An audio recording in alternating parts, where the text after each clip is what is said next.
What was that thing we just watched, were forced to watch in the United Kingdom, starring Melania and Donald Trump? A total, what's the word for it? S show, including a mini documentary that was projected on the side of Windsor Castle by a resistance group called Led by Donkeys, greeted Donald Trump and Melania. Melania wearing a yellow dress of hostage solidarity everywhere. And then Donald Trump thought he could get away from the stench of the Epstein scandal, but it followed him all the way across the pond. While that was going on, Kash Patel, what's that gurgling sound? Kash Patel was drowning in his House and Senate appearances and cross-examined to within an inch of his life by senators and House Democrats. He's unfit to be in office. He's bungled and fumbled the Charlie Kirk investigation, ruined it for the prosecution on bringing a case against the suspect, and has showed his complete incompetence when it relates to the FBI and Epstein files.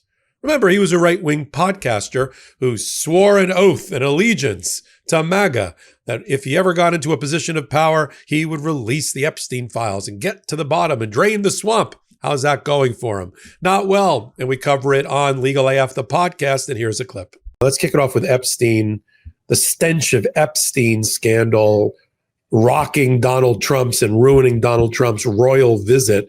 I mean, it's the old line about your troubles, right? You land on one plane and then right behind it is your troubles landing on the plane right behind you. So he shows up, Donald Trump. All he wants is pomp and circumstances, right? All he wants is to put on a tux, ride around in a golden carriage, have a lot of people saluting him and horses flying around. It's all he wants. But that's not what the people of the world want, and certainly not led by the United Kingdom.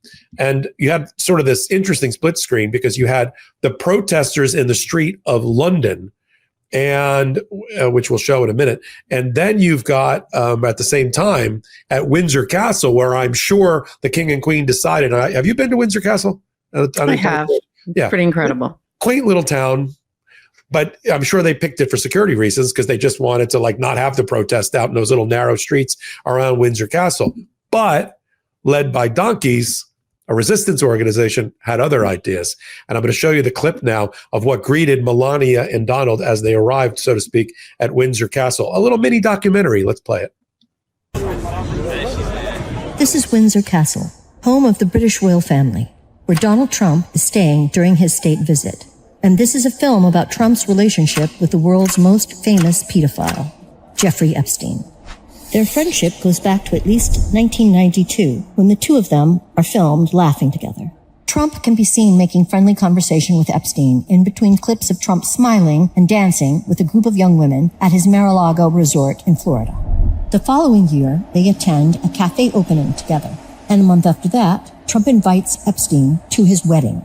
In 1995, a young woman called Maria Farmer is working for Epstein in Manhattan. Late one night, she says, Epstein unexpectedly calls her to his offices, and she arrives in running shorts. Donald Trump then turns up, wearing a business suit, and starts to hover over her. Ms. Farmer feels scared as Trump stares at her bare legs. Then Epstein enters the room, and she recalls him saying to Trump, No, she's not here for you. The two men then leave the room, and Ms. Farmer says she heard Trump commenting that he thought Ms. Farmer was 16 years old.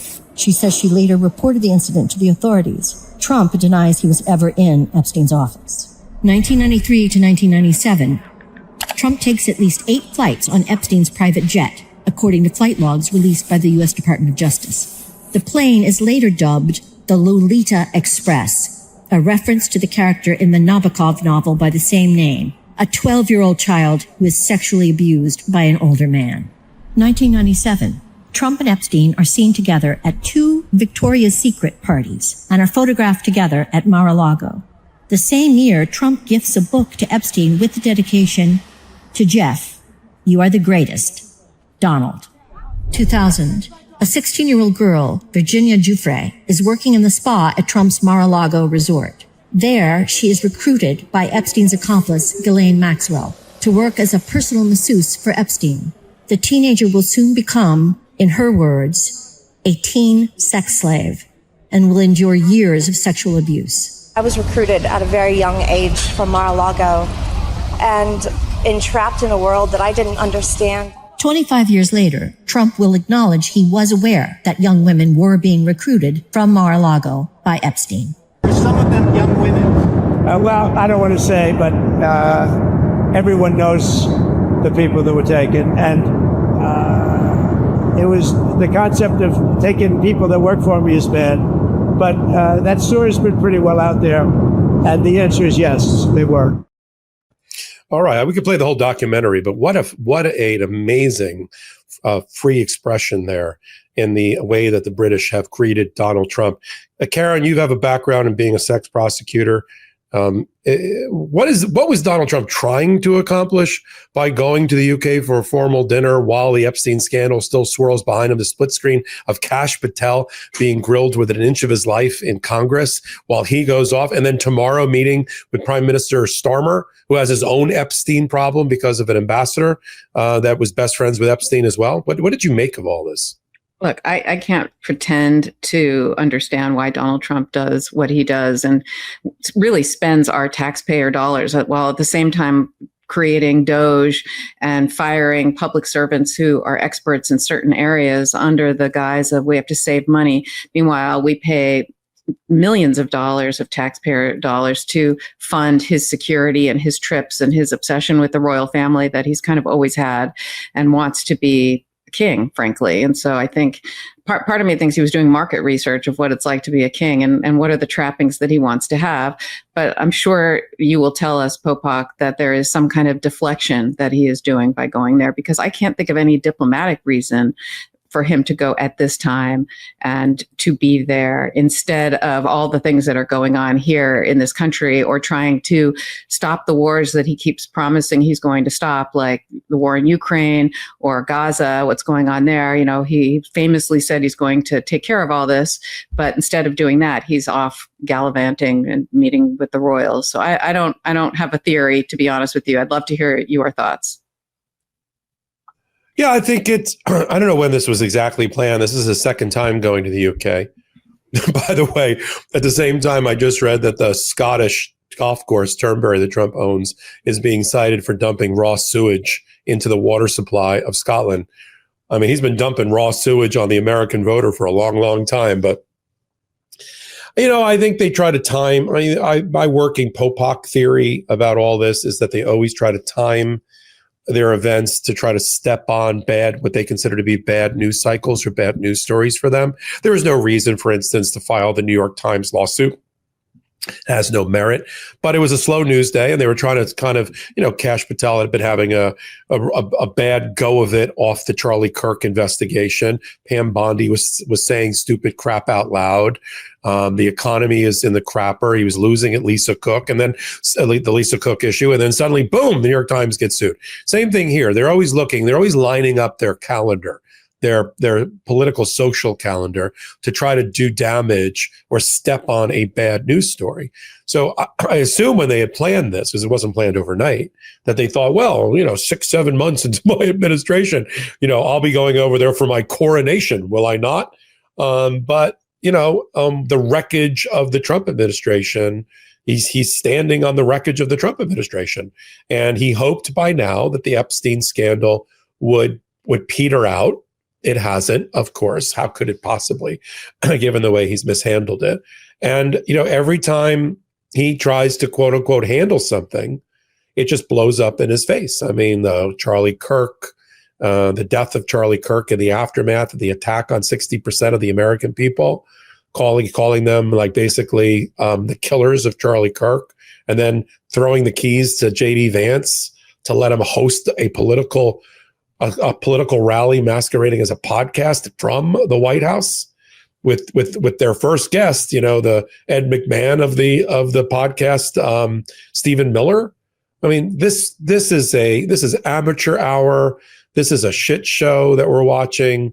You know, as I said before, to our friends in Canada, to our friends in the UK and the European Union, you got to hold the torch of freedom right now. You got to hold the torch of democracy, because we're on hiatus in America. We can't consider ourselves the leaders of the free world any longer, not while Donald Trump is in office. We hope to join you in progress in 2028, but we people don't look what we just showed. People are not looking to America to about the ideal of democracy, right, Karen? Not right now. I think we are questioning things ourselves too. It's not just other people. I think we're all scratching our heads and wondering, what does all this mean for us and for democracy? It's a little bit unsettling, where we are right now. Yeah, and but we gotta just keep doing what we're doing, which is holding as best we can the Trump administration accountable. And if we can't do it in an impeachment hearing, then we have to do it in an oversight committee hearing, the Judiciary, or the oversight committees over public health or things like that. That's our best shot right now, because the Democrats are the party out of power. So we can write nasty letters, we can issue subpoenas that go nowhere, but we can do cross examinations with the best of them during hearings like this. To remind people that there is leadership within the House and the Senate in the form of the Democrats, and then, the lawsuits, and then what we do, to kind of call out these events. There's a report card that's going to be rendered about Donald Trump come the midterms. And we have to contribute to people's understanding about whether he's a pass or a fail. We see him as a fail. We'll just simply use the phrase that's always used during political season. Are you better off now than you were 11 months ago? Can anybody really say that? Economically, global security, national security, homeland security, your belief system, what you believe about how other human beings should be treated through an immigration process or through a criminal justice system. I think very few people in America would compliment how Donald Trump has handled Charlie Kirk, where they lost one of theirs, and now the martyrdom has begun, and we've got to do our best job of reining that in and calling that out for what it is, and then the people are going to have to vote. This is going to have to be solved at the ballot box, the way it always is. Welcome back. We sit at the intersection of law and politics, so you don't have to. Wednesdays and Saturdays at 8 p.m. Eastern time. You can watch us, record it on YouTube. You can also download on audio podcast platforms of your choice. Because of you, we're a top-rated podcast. Top 40 of all podcasts in America. Hard to believe. Top 50 on all audio podcasts. We appreciate each and every one of you. While you're here, hit the free subscribe button and help us reach our goal of 1 million subscribers before January 1st. Until my next report, I'm Michael Popak. Can't get your fill of Legal AF? Me neither. That's why we formed the Legal AF Substack.